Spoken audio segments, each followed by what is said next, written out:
संकोच का विचार भी प्रेम का स्वरूप होता है। कई लोग संकोच का विचार नहीं करते, प्राणायाम है, उनको कोई इच्छा नहीं कि हम मिलें, बात करें, हमारी फोटो खींचना, दूर से ही राजी है। श्री हनुमंत लाल जी जब राघव जी बैठते तो बंदरन में होड़ लगती, आगे कौन बैठेगा। आप लोग अपने लिए ऊपर मत लियो, यह बात है आगे वारे आगे कौन बैठेगा, एक दूसरे पर लपक करके ऊपर उछल करके सबरे बंदर आए के बैठ जामे। लेकिन राघव जी जब आकर के अपने स्थान पर बैठते हैं, जब लंका की योजनाएं बनती थी, मीटिंग होती थी कैसे युद्ध करना है, तो हनुमान राम जी आते ही देखते सब आगे बैठे हैं, कोई यहां बैठो, कोई ऐसी जगह बैठो मैं जरूर दिख जाऊं, कोई ऐसी जगह लटको भयो कि मुंह पे दृष्टि राम जी की पड़ जाए। पर राम जी आते एक दृष्टि घुमा के पूछते हनुमान कहां है। सबसे पीछे खड़ो, बोलो बुलाओ, आगे बुलाओ। विशेष बात यह नहीं है कि हजारों लोग राम जी के सामने हैं, विशेष बात यह है कि उन हजारों में राम जी किसको ढूंढ रहे हैं, राम जी किसको खोज रहे हैं। वो हिरनियां अपने कृष्णसार नाम के पति से जाके कहती हैं, मतलब हिरण ही कृष्णसार है। वैसे इसका एक भाव, एक टीका में एक आचार्य चरण कहते हैं कि पति वही श्रेष्ठ, पत्नी वही श्रेष्ठ जो कृष्णसार हो।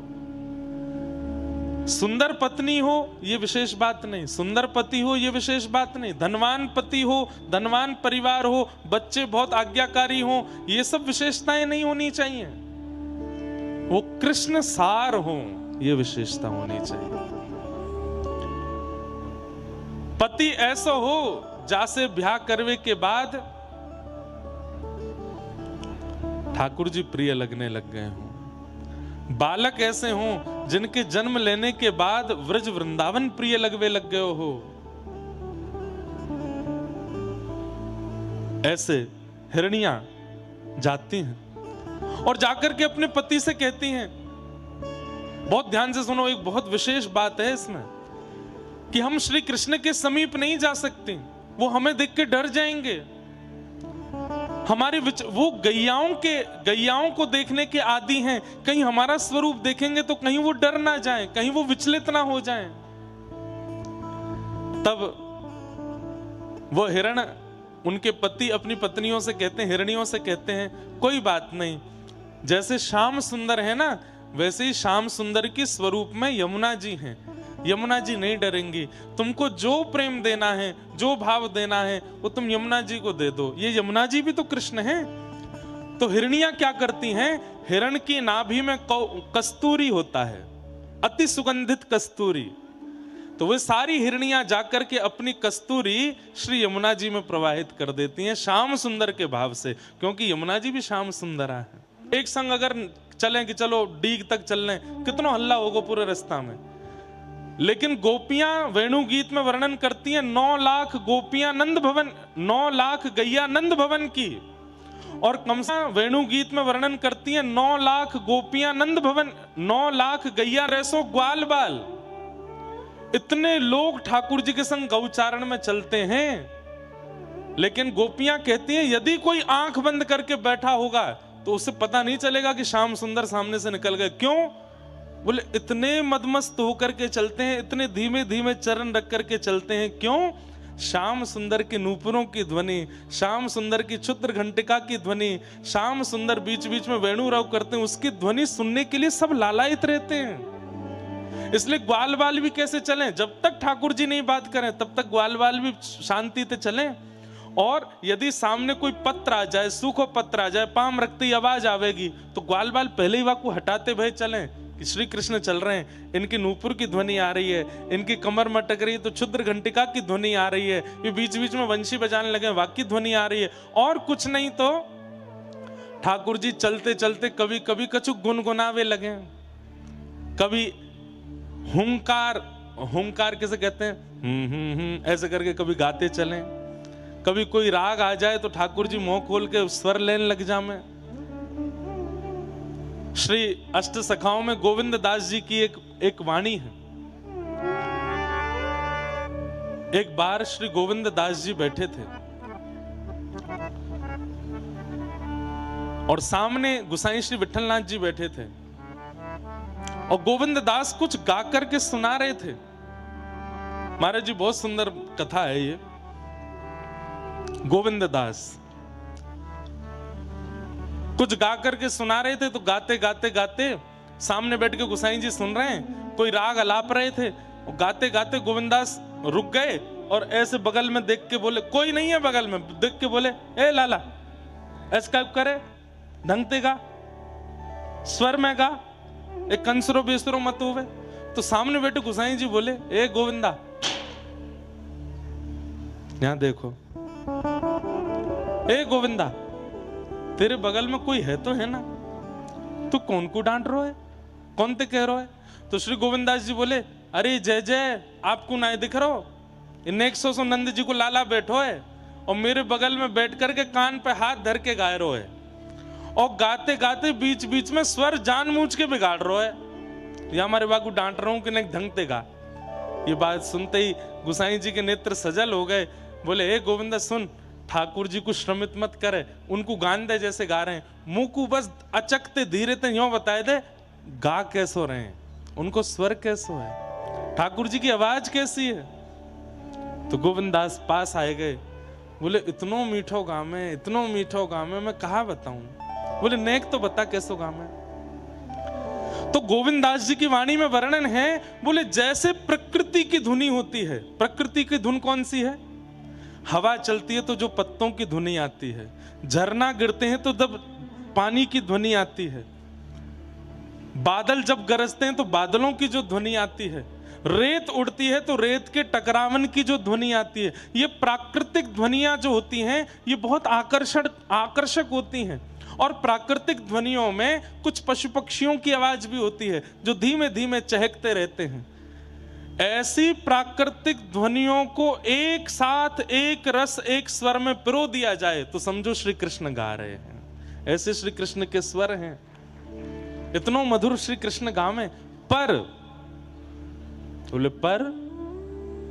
बोले श्री कृष्ण तो इतनो मधुर गावे, पर हमारी प्रिया जी, हमारी लाडली जी, वो तो ठाकुर जी सो मधुर गावे।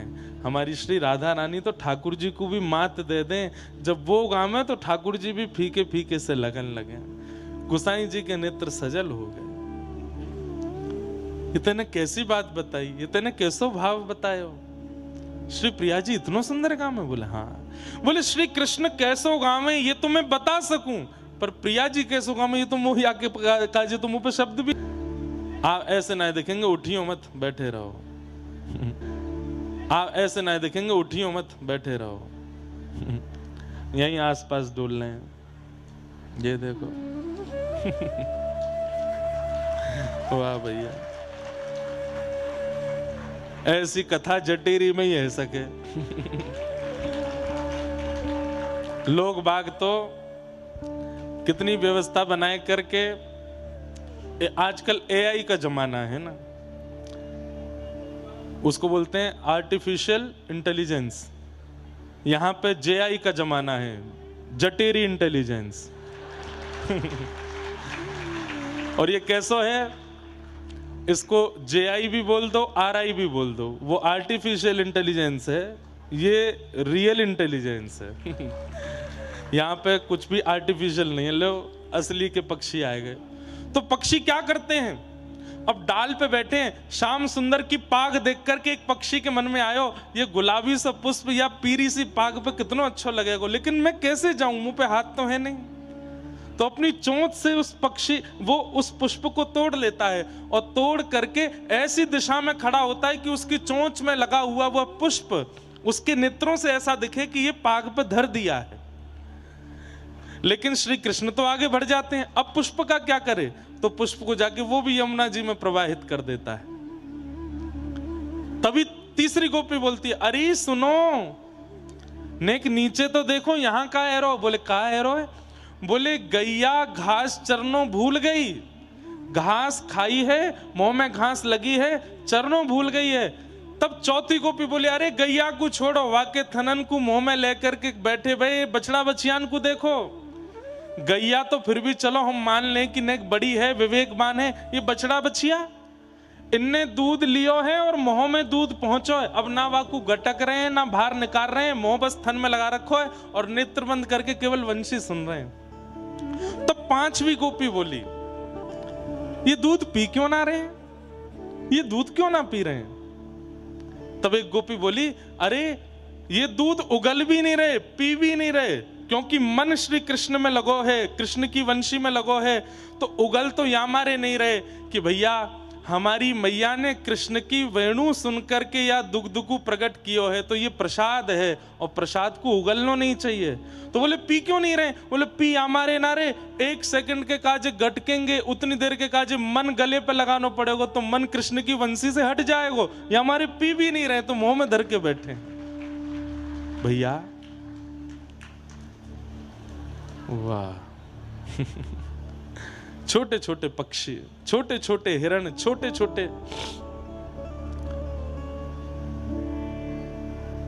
आहा।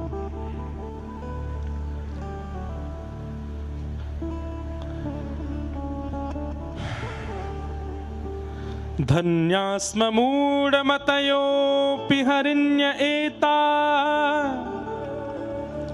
यानन्दनन्दमुपात्त विचित्रवेशम् आकर्णवेणुरणितं सह कृष्णसार पूजां दधुर्विरचितां प्रणयावलोकैः कृष्णं निरीक्ष्य वनितोत्सवरूपशीलम् श्रुत्वा च तत्त्वकणितवेणुविचित्रगीतम् दिव्यो विमानगतयस्मननुससार भ्रस्यत्यप्रसूनकवरामुमुहुः विनिव्य। एक गोपी बोली, तुमने गैया देखी, हिरन देखी, तुमने पशु पक्षी देखे, तुमने सब देख लिए, तुमने वृक्ष देखे, तुमने वृंदावन देखो, अरे ऊपर देखो। बोले ऊपर कहाँ है? बोले आकाश में समस्त देवी देवताओं के विमान खड़े हैं और उन विमानों पर वे अप्सराएं जिनको देख करके इंद्र आदि जैसे बड़े बड़े देवता भी मूर्छित होकर गिर पड़ते हैं, वो भी अपनी ठोड़ी पर हाथ धर के श्री कृष्ण की मधुर या छवि को दर्शन कर रही हैं। अरे गोपियों, आज तो एक बात था, हमें ही कृष्ण प्रिय लगे तो कभी कभी मन में संशय आवे कि हम कहीं गलत तो नहीं, पर आज या प्रकृति को देख के, आज या वन्य प्रदेश को देख के, आज इन देवीन को देख करके हमें अपने मन पे गौरव है रो कि हम कुछ गलत नहीं कर रही हैं। ये कृष्ण को स्वरूप ही ऐसा है कि यहाँ पे मन अटक ही जाए। इन देवीन को, इन देवतान को कहाँ पड़ी है श्री कृष्ण को देखवे की, लेकिन ये भी देखो कैसे आए करके उनके रूप को देख रहे हैं। धन्य है। तब एक गोपी ने ऐसा भाव बताया जिसको सुनकर के सब गोपियां नाचने लगी। क्या कि प्रायो वताम विहगा मुनयो वनेस्मिन् कृष्णेच्छितं तदुदितं कलवेणुगीतम् आरुह्य ये द्रुमभुजान् रुचिरप्रवालान् शृण्वन्ति मीलितदृशो विगतान्यवाच। बहुत ध्यान से सुनियो सब। एक गोपी बोली, अरे देखो देखो देखो, तुमने देवी देख ली, तुमने देवता देख लिए, तुमने वृक्ष देख लिए, तुमने पक्षी देखे, तुमने पशु देखे, तुमने गैया देखी, लेकिन तुम्हारी एक पे दृष्टि नहीं गई। बोले कौन? बोले यमुना। अरे देखो ये यमुना जी आज श्री कृष्ण को आलिंगन कर रही हैं।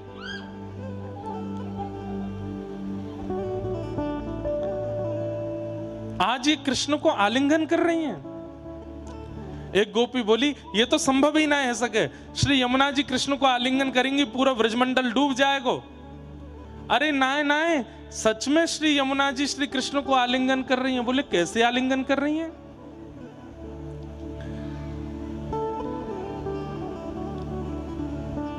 तब वो गोपी कह रही है,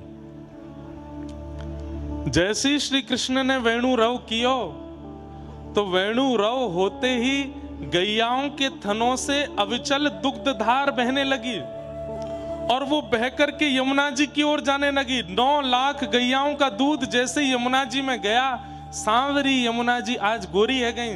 और जैसे यमुना जी गोरी भई तो प्रकृति को लगो कि श्री कृष्ण आए हैं, तो मिलवे के काजी श्री किशोरी जी आई हैं। और तभी पशु ने जाकर के, पक्षी ने जाकर के पुष्प ले करके अपनी चोंच में जाकर यमुना जी में प्रवाहित कर दिए। तो मानो श्री यमुना जी के रूप में आई भई किशोरी जी को पुष्प श्रृंगार है गयो।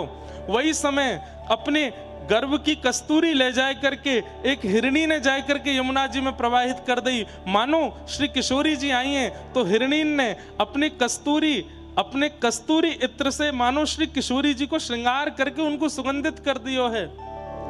ये सर्वांगीण वृक्ष, ये सर्वांगीण पशु पक्षी जीव सब ने जाकर के वहां यमुना जी के रूप को श्री जी को रूप समझ करके उनको श्रृंगार किया है। और जैसे ही यमुना जी ने ये सब भाव देखे हैं, अब यहाँ 2 बातें हुई। यमुना जी श्री जी के रूप में है, उनको श्रृंगार है गयो। दूसरे सारे पशु पक्षी अपनी वस्तु ठाकुर जी तक नहीं पहुंचा पा रहे, तो सबने यमुना जी को दे दियो। तो यमुना जी ने तभी मन में विचार कियो कि मैं अगर यमुना बनकर के प्रकट होंगी तो फिर निकुंज में ये विक्षेप है जाएगो। लेकिन दुग्ध के कारण अब मैं गौर वर्णा है गई हूं, यानी कि मुंह पे अब श्री जी आई गई हैं। तो श्री जी के रूप में श्री यमुना जी प्रकट है गई। सारे पुष्पन से उनको श्रृंगार है गयो, कस्तूरी को इत्र उनने लगा लियो। जैसे ही श्याम सुंदर ने नेत्र खोल करके देखो कि श्री यमुना जी नहीं, ये तो श्याम सुंदरा श्री प्रिया जी आई हैं। तुरंत श्याम सुंदर उनके समीप गए और जाए करके अपने हृदय से लगाने लगे।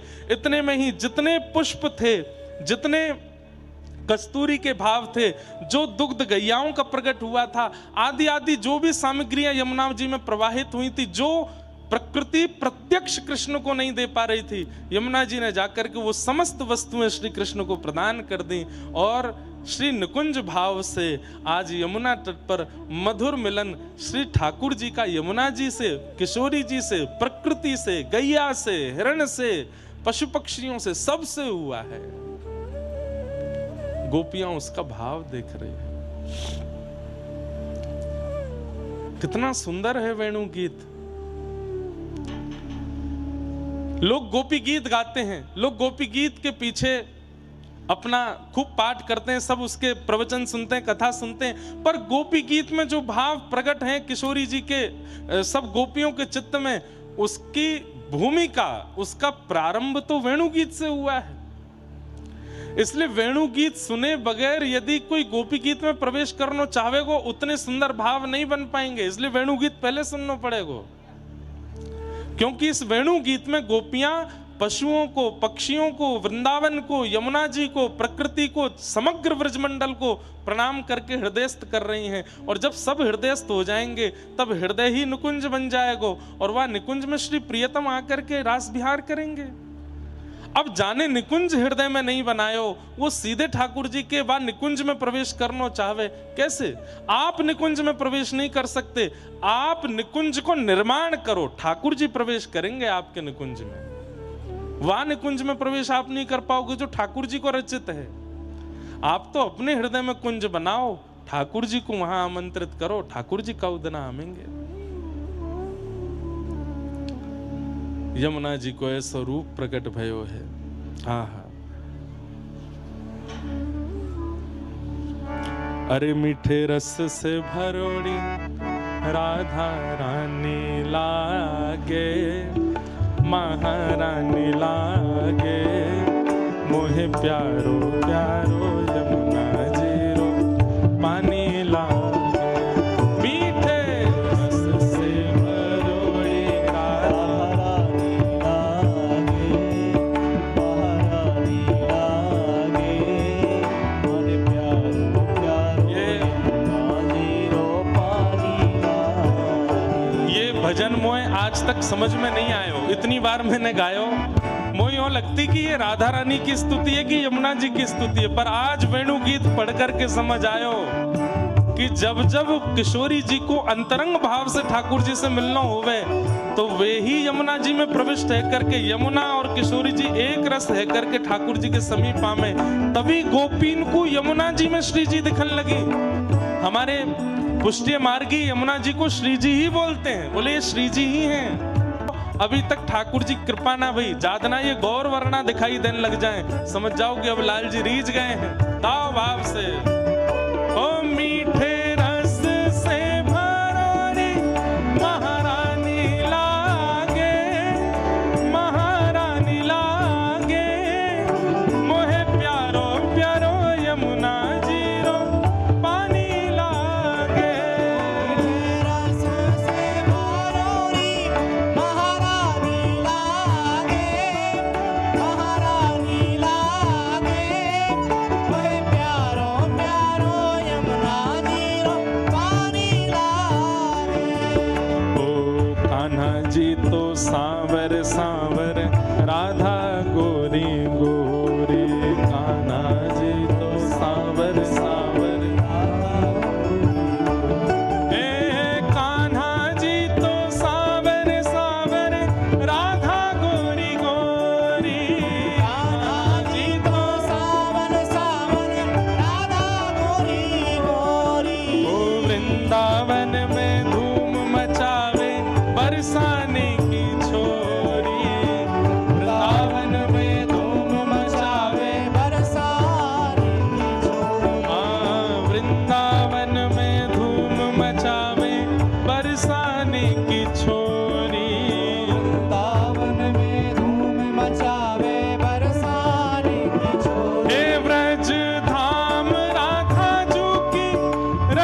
गोरी राधिका भोरी राधिका गोरी राधिका भोरी राधिका गोरी राधिका भोरी राधिका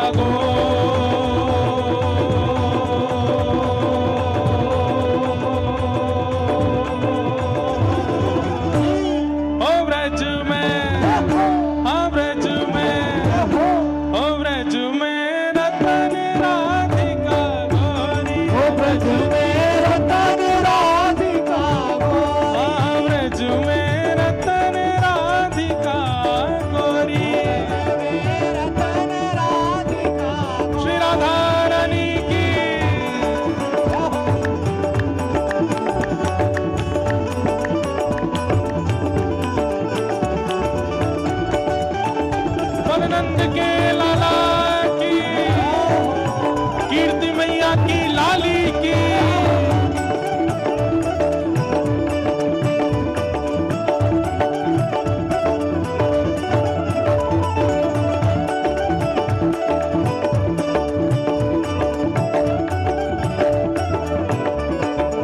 ओ हरलीनी वृषभानु भवन ते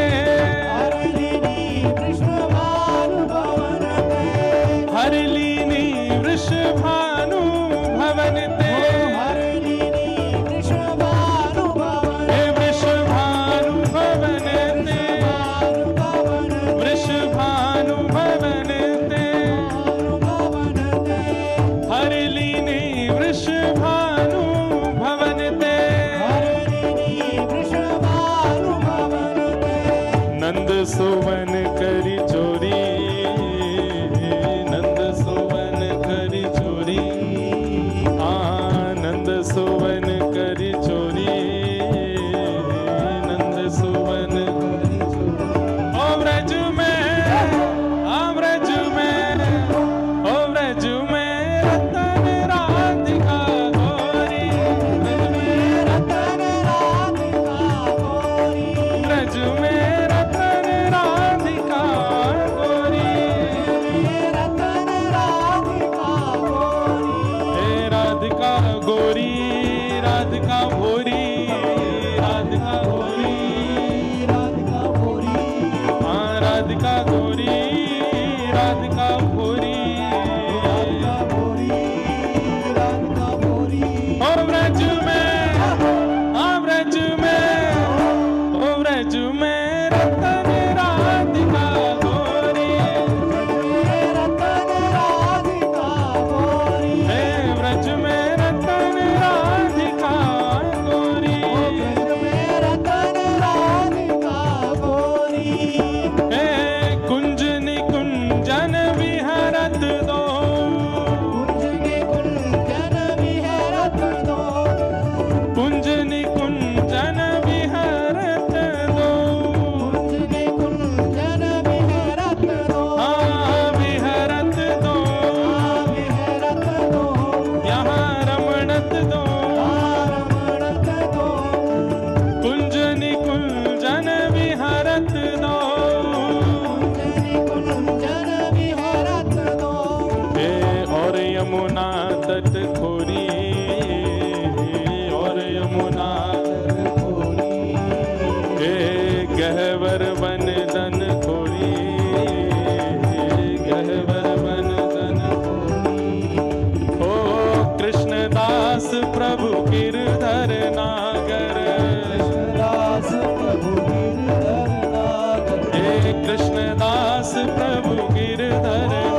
ब्रज में रतन राधिका गोरी, ब्रज में रतन राधिका गोरी, हाँ ब्रज में रतन राधिका गोरी, ब्रज में रतन राधिका गोरी।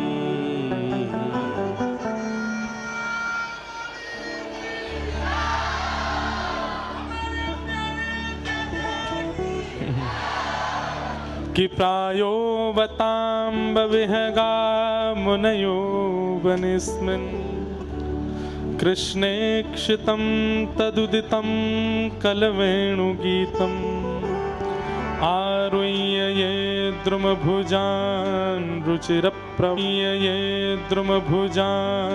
रुचिरप्रवालान्, शृण्वन्तमीलितदृशो विगतान्यवाच।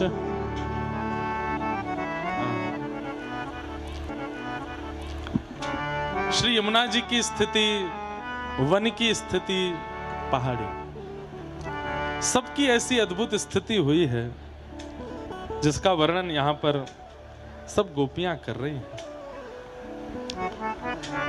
पक्षियों की, गैयाओं की, सबकी स्थिति का वर्णन कर रहे हैं, स्थिति का वर्णन कर रहे हैं।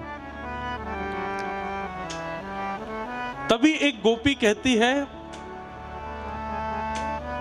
कि श्याम सुंदर जब वनचारण करते हैं और वन में वेणु गीत, वेणु रव करते हैं, भैया ये आवाज का देखिए, वेणु रव करते हैं, उस समय एक विशेष प्रकार का एक बादल ठाकुर जी के ऊपर चलता है।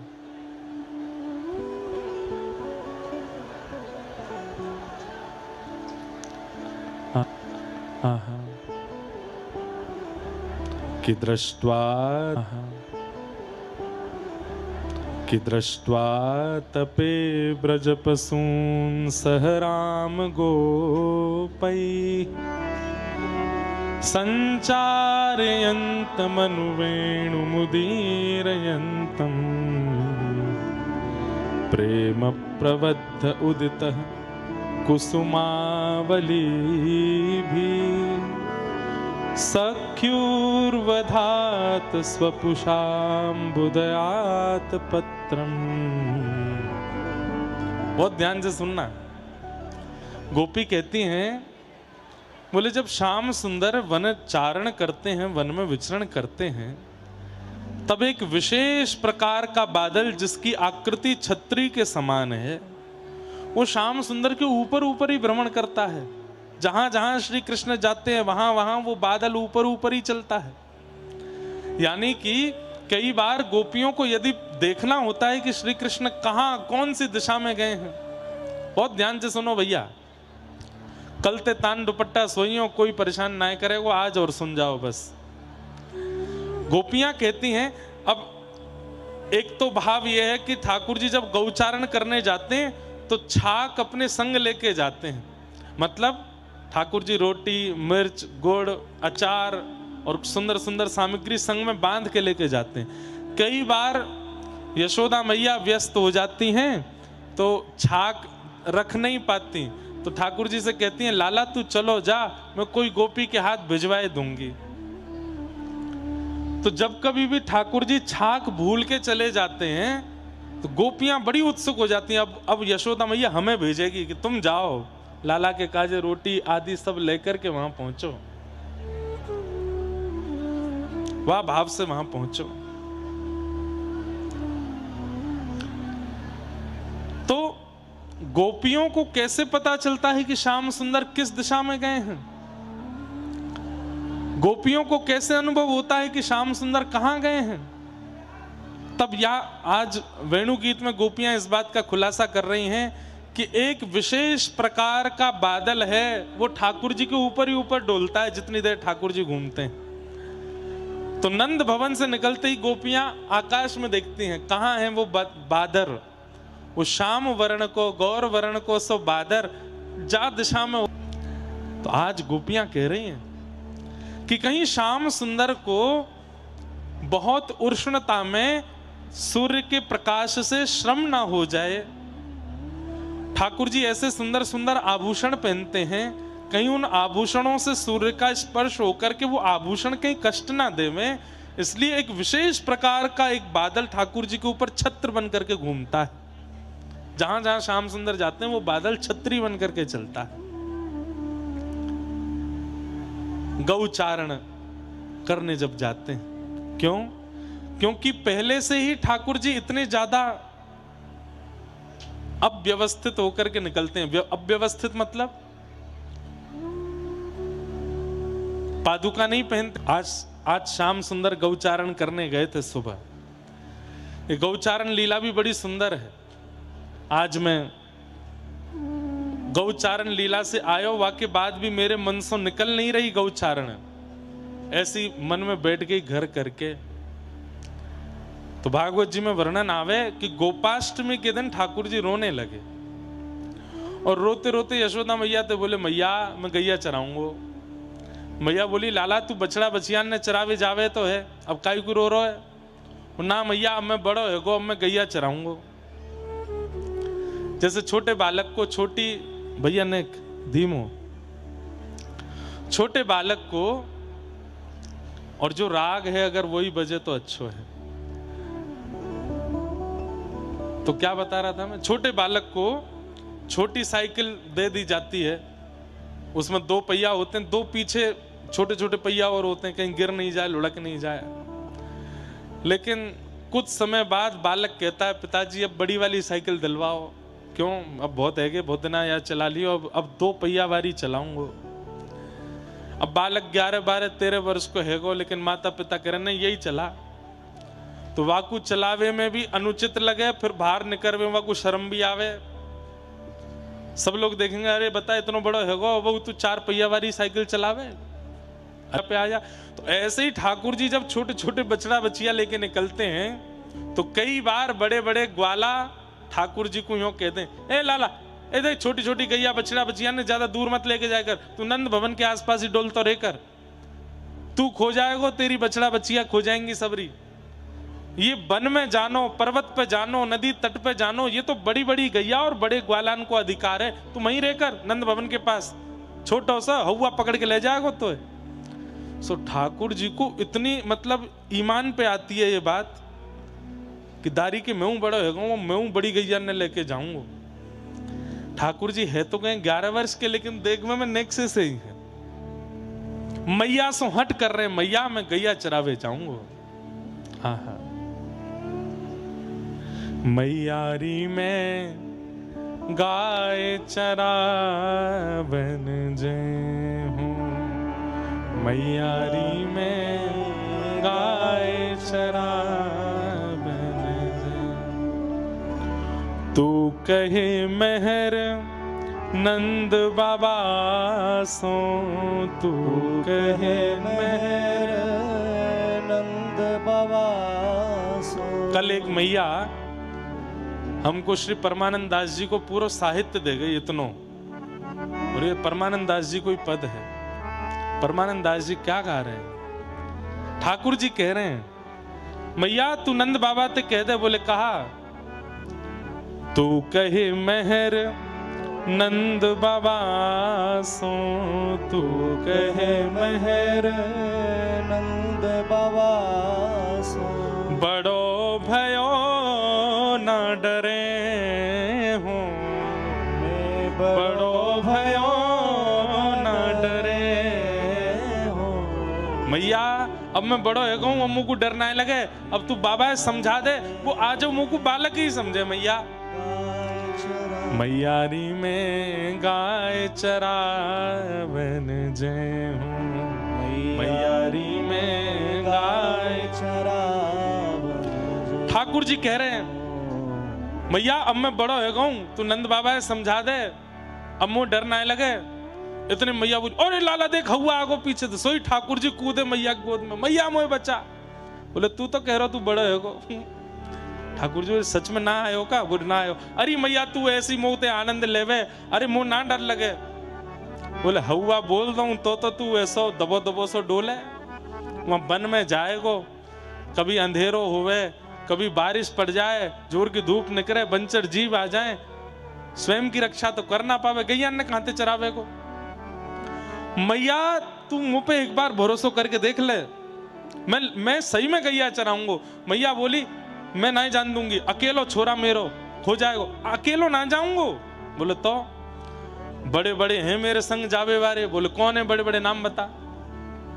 श्री दामा आदि सखा सबन के, श्री दामा आदि सखा सबन। और मैया तू कहेगी मैया ये श्रीदामा तनसुका मनसुका धनसुका मधुमंगल ये सब मेरे संग जाएंगे। मैया बोली वाह, बनचारण करवे जाएगो और बा में भी इन लूले लंगड़े न लेके जाएगो संग में। ये स्वयं सबरे बाबड़े, कोई को बोलवे को ठिकानो नहीं, कोई को चलवे को ठिकानो नहीं। मधुमंगल 24 घंटा भूखो ही बैठो रे, नंद भवन में केवल यूं देखवे आवे कहा बनो है और सबन ने खा जाए, ऐसे न लेके जाएगो संग में। लाला बा एक तो स्वयं नेक्सोसो इतनो डरपोक और अपने सखा भी ऐसे ढूंढ के लायो है। मैया तो इनते सलनाए पर रही। बोले नाए पर रही तो हल धर संग ले जय हूं मैया मोरी, मैं हल धर संग ले जय मैया मैं दाऊ दादा संग में ले जाऊंगा, एक बड़ो मेरे संग है जाएगो। पर मैया गैया चरावे जय हूं सुमैया मोरी, गैया चरावन जय हो सुमैया। बंधुओं ये भाव सुन के आपके मन में क्या भाव आ रहा है पता नहीं, पर मेरे मन में एक भाव आता है, हम जिसको प्राप्त करने के लिए माता पिता से लड़ें वो वस्तु कितनी जरूरी होती है हमारे लिए, वो वस्तु कितनी आवश्यक होती है हमारे लिए। आजकल के बालक किसके लिए लड़ते हैं? कहीं पढ़ने जाना उसके लिए लड़ते हैं, कुछ पहनना उसके लिए लड़ते हैं, कुछ खाना है उसके लिए लड़ते हैं, कुछ पीना है, आदि आदि सब भावों के लिए लड़ते हैं। मतलब वो वस्तु इतनी जरूरतमंद लगती है बालक को कि उसके लिए वो सब कह देता है माता पिता से। लेकिन सौभाग्यशाली हैं व्रज की गैया जिनके लिए ठाकुर जी यशोदा मैया से लड़ रहे हैं। सोचो, जिन गैयान की हम नेक परवाह ना करें, जिन गैयान की रक्षा के लिए हम नेक सजग नहीं है, उनके लिए ठाकुर जी यशोदा मैया के आगे रो रहे हैं, हाथ जोड़ रहे हैं, पाम पर रहे हैं कि मुकु इन गैयान के संग रहनो है। हाँ,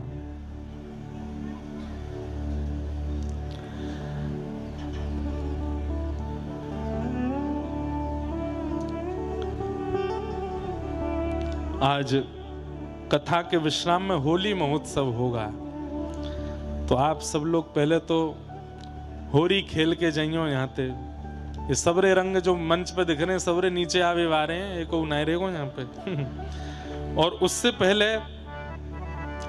हम लोग व्रजमंडल बंधुओं 2-3 प्रांतों में हैं।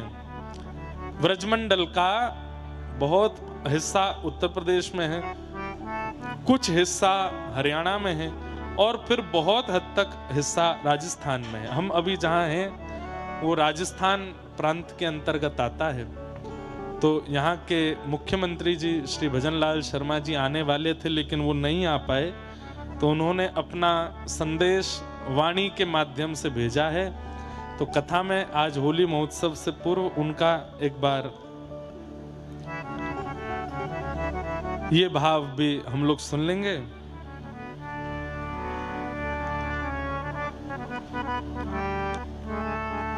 तो ये एक जानकारी है, तो इसलिए सब लोग सुन के जाइयो। श्रीदामा आदि सब सखान के संग जाऊंगा मैया, लेकिन तुम वो जान दे। मैं दाऊ दादा संग ले जाऊंगा मैया, लेकिन वो तू जान दे। जोर जोर से रोन लगे, हाथ पैर पटकन लगे। वंशी वट की शीतल छैया, वंशी वट की शीतल छैया, खेलत में सुख पई हूँ, खेलत में सुख पई परमानंद प्रभु तृषा लगे, परमानंद प्रभु तृषा लगे। जब जमुना जल ही अचय हूँ, जब जमुना जल ही अचय। सारी व्यवस्था बता रहे हैं ठाकुर जी। मैया तू चिंता मत करे। मैया कह रही लाला तू वैसे ही कारो, धूप में जाएगो और कारो है जाएगो। मैया मैं कदम वृक्ष के नीचे ही रह करूंगो, ज्यादा धूप में ना डोलूंगो। तो प्यास लगेगी पानी कहां पियोगो? मैया मैं यमुना जल को पान कर लूंगा। तो भूख लगेगी मैया छाक लेके जाऊंगा, फलन तोड़ तोड़ के खाऊंगा। मैया तू मुझको जान दे। मैया बोली मैं ना जान दूंगी। सो ठाकुर जी इतनी जोर से रोए, नंद बाबा आ गए। नंद बाबा ने आए करके कही लाला तू काहे क्यों रो रहे हो? ठाकुर जी बोले बाबा मैं गैया चरावे जाऊंगा। नंद बाबा बोले लाला अब तो को कैसे समझा मैं, तू जा चीज की जिद कर ले, माने ना है फिर कोई की बात है। रुक मुहूर्त दिखवाऊं मैं। गर्गाचार्य जी बुलाए। श्री गर्गाचार्य जी महाराज आए। बोले कहा बात है भैया नंद बाबा कैसे बुलाए? बोले लाला रो रो गैया चरावे को, आप मुहूर्त देख दो बढ़िया एक दिन बताए दो, मैं लाला को कह दूंगा। गर्गाचार्य जी पंचांग खोल के बैठे, हंस करके बोले नंद बाबा तुम्हारो लाला मुहूर्त देख के ही रोवे। आज ही बढ़िया मुहूर्त है, आज गोपाष्टमी है, आज ही लाला को तिलक कर दो। लाला भी पतो है कि आज ही गोपाष्टमी है। गोपाष्टमी बंधुओं हमारे व्रज में प्रथम गौचारण चले नंद नंदन, पहली गौचारण गोपाष्टमी को की। पर मूल भाव से गोपाष्टमी गैया सुरभि गाय समुद्र मंथन में गोपाष्टमी के दिन प्रकट हुई, इसलिए गौ माता का प्रादुर्भाव दिवस है गोपाष्टमी। और श्री गर्गाचार्य जी महाराज बोले आज को दिन ही अच्छा है। यशोदा मैया बोली मेरे मन के कछु संशय पहले उनको दूर करो। बोले कहा? बोले मेरे लाला को सबरी गोपी ऐसी टुकुर टुकुर निहारे और ऐसी कशक नेत्रंते देखें, मैं तो याकू इतनी नजर गुजरंते बचाए के रखूं। अब लाला अकेलो वन में जावेगो, जन कैसे कैसे राक्षस, कैसे कैसी गोपी, कैसे कैसे भावंसों याकू देखेंगे, पकड़ेंगे, स्पर्श करेंगे, राक्षस आक्रमण करेंगे, कौन रक्षा करेगा मेरे लाला की? आप कोई ऐसी विधि या पूजन करवाए दो जाते मेरे लाला की सुरक्षा है जाए। तो श्री गर्गाचार्य जी महाराज बोले मैया तुम मानो तो एक योजना तो है मेरे पास। बोले कहा? बोले श्री वृषभानु जी महाराज की जो लाली है ना, बोले हाँ वो तुम्हारे लाला की अलादनी शक्ति है। बोले अच्छो। तो बोले वृषभानुनी नंदिनी श्री राधा रानी के कक्ष की जो दहली है वाको तो लाला से पूजन करवाए दो। और बोले जा सेज पे वृषभानु नंदिनी पौढ़े, वाह सेज पर एक काली कामर बिछी भई है, वाकू कैसे उकर के ले आए करके लाला को उड़ाए दो। वहां से तुम्हारे लाला को कोई नजर नहीं लगेगी, कोई गुजर नहीं लगेगी, न को धूप ताप नहीं लगेगा, कोई राक्षस या को बाल बांको नहीं कर पाएगा। वो कारी कमरी बड़ी शक्तिशाली है। पर वापे प्रियाजू पौढ़े वृषभानु नंदिनी लेटे, कैसे करके वाय ले आओ। वो सामान्य नहीं है। देव आदिदेव महादेव शंकर जी ने अपने हाथ से गुथी है वो कारी कमरी, और वही कमरी की एक सूत कैसे पतो नहीं ब्रह्मा जी को मिल गयो। वही ब्रह्मा जी वह सूत को लेकर के नित्य वा को प्रणाम करें, नित्य वा को आराधन करें। वो कामर यदि आपके लाला के ऊपर डार दी जाए। ठाकुर जी गौचारण कैसे करने जाते हैं आज जो ठाकुर जी, आज बाबा बता रहे हैं ना राधा बाबरी वारे, ठाकुर जी जब घर से वन को जामे तब तो पूरा श्रृंगार करके निकले, क्योंकि यशोदा मैया ने सजाए। पर वन में जाए के थक जाएं, हार जाएं, तो मधुमंगल सीधामा ठाकुर जी को मुकुट उकुट उतार के सिर पर ढांटो बांध दें, यहाँ पे कुंडल उंडल उतार करके यहाँ पे सुंदर पुष्प लगाए दें। ठाकुर जी को पसीना आ जाए तो चंदन घिस के ठाकुर जी के ऐसे थापो लगाए दें। सब्र श्रृंगारन को समेट करके कपड़ा में बांध लें, सुंदर वनमाला लेकर के लाला के गले में पहनाए दें। नीचे धोती बार बार मट्टी ते गंदी है रही, सो ऊंची ऊंची धोती पहनाए दें और ऊपर की पीतांबरी उतार दें और यहाँ कंधा पे कारी कमरी डाल दें और एक फेंटा कमर पे बांध दें, वहां में बंशी धर दें, हाथ में एक लकुटी लेकर के वहां में एक गैया के पाम को नूपुर बांध दें जो छम छम बजतो रहे। और ठाकुर जी के बढ़िया आंखन में सुरमा काजर लगाए करके लाला को चकाचक भोजन पवाए के, छाछ पिवाए के, मदमस्त करके तब चले। ये ठाकुर जी लौट के आमे, लौट के आमे तो ऐसे आमे।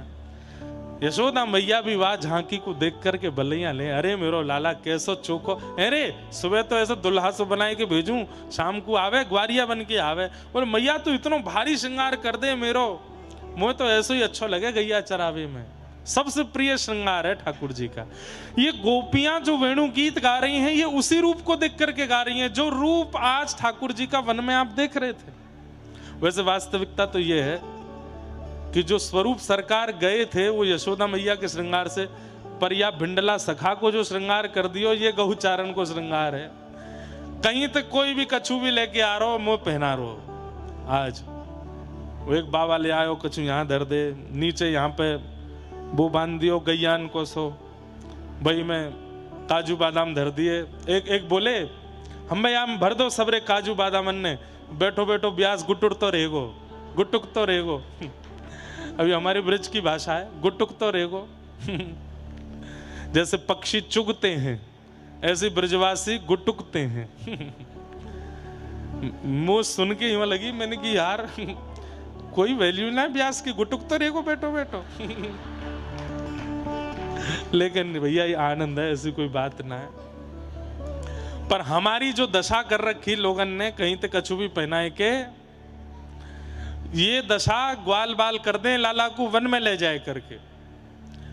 लौट के मैया पहले तो नाराज, पहले तो देख के सिहा जाए, अरे इतना सुंदर लग रहा हो, फिर बाद में गुस्सा, अरे जी कहा करे आयो सब श्रृंगार। तो मधुमंगल आवे, मैया देख तू इतना सुंदर बनाए कि मत भेजे कर। बोले तो बोले हवा ना हवी डोले वन में, कोई ले जाएगी लाला तो ब्याह कर लेगी, या हमारे हम लाला को ऐसा बनाए दें कि कहीं कोई या को ले नहीं जाए। तो श्री गर्गाचार्य जी बोले भैया वो कारी कामर है जहां पे श्री जी पौढ़े, वाकू कैसे लेके आ जाओ। तब नंद बाबा, गर्गाचार्य जी और लाला तीनों गए बरसाने। पहले जाए करके तो दहली को पूजन कियो। वृषभानु बाबा ने आके कही ये कहा कर रहे हो आप, हमारे घर की दहली की पूजन कर रहे हो।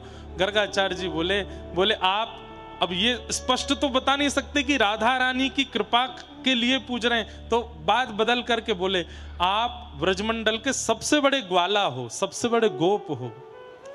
अब कोई नयो ग्वारिया पहली बार गैया चरावे जावेगो तो बड़े ग्वाला को प्रणाम करवे आवेगो ना, या हमारे आपकी दहली को प्रणाम करवे लाला आयो है, और ये प्रणाम करेगो आप या को ऐसो आशीर्वाद दो, खूब चकाचक गौवंश बढ़े, खूब लाला के घर में दूध घी दही बढ़े, आप बड़े गोप हैं। भानु बाबा बोले अरे नंद बाबा कम छोटे गोप हैं, ये भी तो बड़े गोप हैं। वो नहीं आपकी दहली पूजेगो, दहली पूज ले।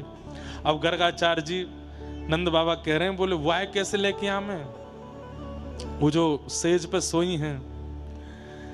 तो गर्गाचार्य जी बोले देखो आपकी दहली पूजन तो है गई, अब आपके नगर की सबसे छोटी गोप कन्या वाके चरणन को पूजन भी करनो है। भानु बाबा बोले भैया हमने गैया चराई पर हमने तो ये सब कियो नहीं। बोले आप तो बड़े शुद्ध समय में भाई, आजकल राक्षस बहुत बढ़ गए हैं, या हमारे लाला की नजर गुजर बची रहे, या हमारी ये सब जरूरी है। अच्छा राधा तो अभी सोई है, वही की करवाए दो पूजा।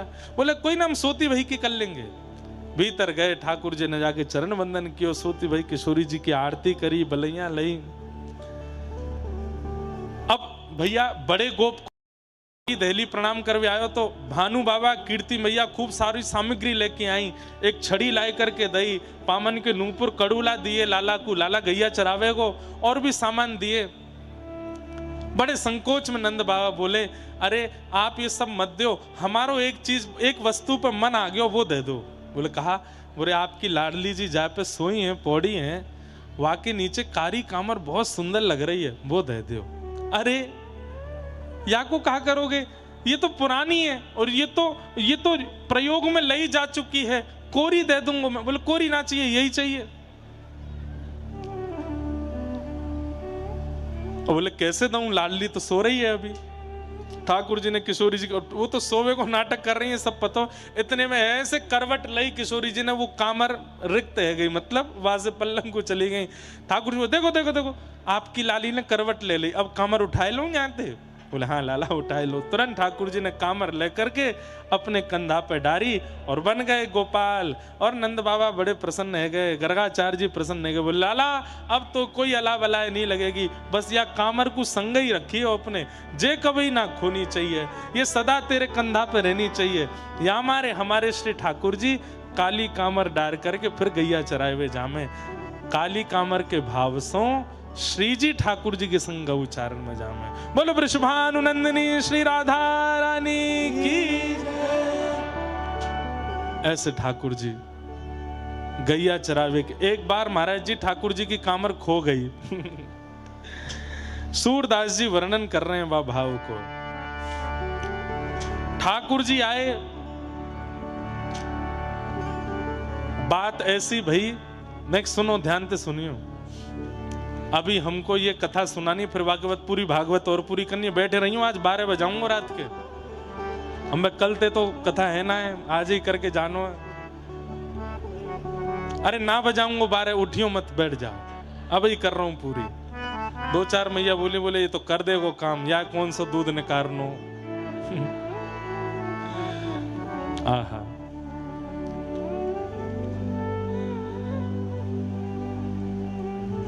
ठाकुर जी एक दिन अपनी कामर खोया है।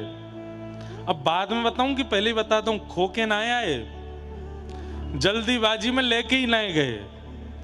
लेकिन इतने भोरे हैं कि गैया चराए के लौट के आए। मैया ने पूछी लाला कामर कहाँ है, तो ठाकुर जी सच में बोले मैं खोया आयो दिखूं। इतने भोरे हैं, इतने सीधे हैं, भूल गए कि मैं लेके ही ना गए हो। और श्री सूरदास जी महाराज इस छवि का वर्णन कर रहे हैं। कामर कौन लई हूँ सुलाला तेरी, कामर कौन गई हो सुलाला, कामर कौन लई हूँ सुलाला तोरी, कामर कौन लई हो सुलाला तेरी। लाला तेरी कामर कहाँ चली गई? सो ठाकुर जी सोच रहे हैं, बोलो मैया बहुत मारेगी। बड़ी मुश्किलन ते मिन्नत करके तो किशोरी जी के नीचे तो उठा के लाए याकू, वो मैंने खोदा ही। सो ठाकुर जी कह रहे हैं मैया तो को मैं सांची बता रहा हूं। बोले हाँ बता। बोले मुझको मधुमंगल ने बताई मेरी कामर कहाँ है। बोले कहाँ है? बोले एक कहो तेरी कारी कामर, एक कहो तेरी कारी कामर, यमुना बहाल गई हूँ सुलाला मेरे, यमुना बहा। मैया मैं तो कदम वृक्ष के नीचे पौड़ो भयो और वह कामर पे मन आएगो या यमुना को। सो मैया वो यमुना आई और आए करके उतार के बाहर ले गई है। मैया मुँह को मधुमंगल ने बताई ये बात। मैया ने तुरंत मधुमंगल यहाँ पे आ। मधुमंगल हाँ मैया बताओ कहा बात। बोले अरे लाला की कामर जमुना ले गई। जे कब भयो मैया? और मैया जा जमुना के हाथ पांव कब ते निकल आए? जे तो भय भय मैया, ये कहाँ ते आ जाएगी, कैसे ले जाएगी? ठाकुर जी सारो करें है बोल दे। बोले मैं क्या बोलता हूँ, बाकी पाम है ही ना, वो चले ही ना सके, वो कैसे लेके जाएगी? मैया झूठ बोल रहा हो तेरो लाला, जे कहीं खोया आयो है और बिल्कुल लापरवाह है, वहां जाके बिल्कुल ध्यान ना रखे अपनों। अरे नाना मैया मधुमंगल ने नहीं कही, मुकु तन सुखा ने बताई। बोले कहा बताई?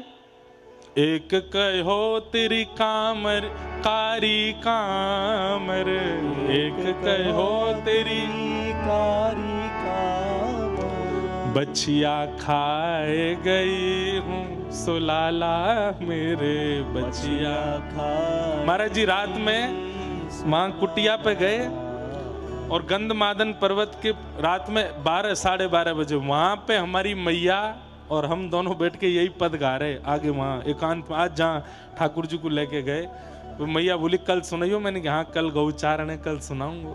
ठाकुर जी कह रहे हैं मैया तनसुखा ने बताई मोकू कि मेरी कारी कामर को घास समझ करके बछिया खाए गई है। अच्छा सुखा बुलायो। अच्छा ठाकुर जी ने नामकरण करें, इनको नाम तनसुखा मनसुखा धनसुखा ना है, इनको नाम ठाकुर जी ने रखो है। वास्तव में तन सुखा मतलब जो तन से सुखी है ना, जो तन ते सूख होए बिल्कुल पतरो दुबरो सीख सो वा को नाम धरो तन सुखा।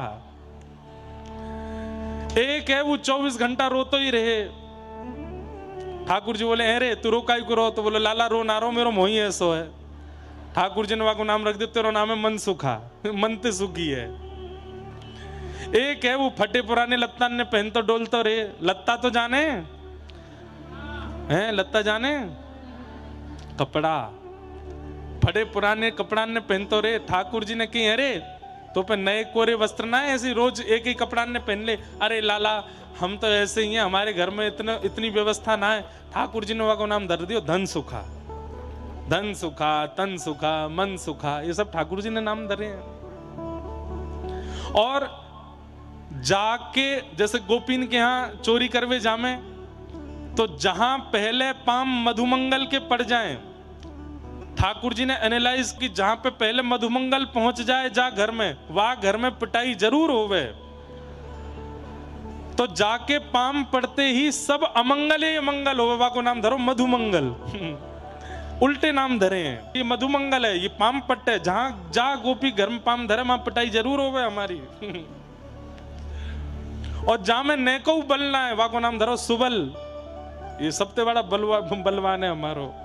उल्टे नाम है, मतलब ये गुण है नहीं उनके, वो जबरदस्ती टोंट में नाम धरो है। जैसे कोई बहुत ही कारो है, कोई बहुत ही कुरूप है महाराज, अब कोई की निंदा नहीं है, पर वा को नाम धर दियो श्याम सुंदर। अरे श्याम सुंदर ते ब्याह कराए देंगे तेरी छोरी को, देख हमारो श्याम सुंदर आए के देखिए श्याम सुंदर महाराज अमावस्या की रात्रि देख के भाज गए सबरे भाई, नाम है श्याम सुंदर। तो विपरीत नाम, ये ठाकुर जी को स्वभाव है, जो गुण नहीं है वह गुण को नाम धरे। तो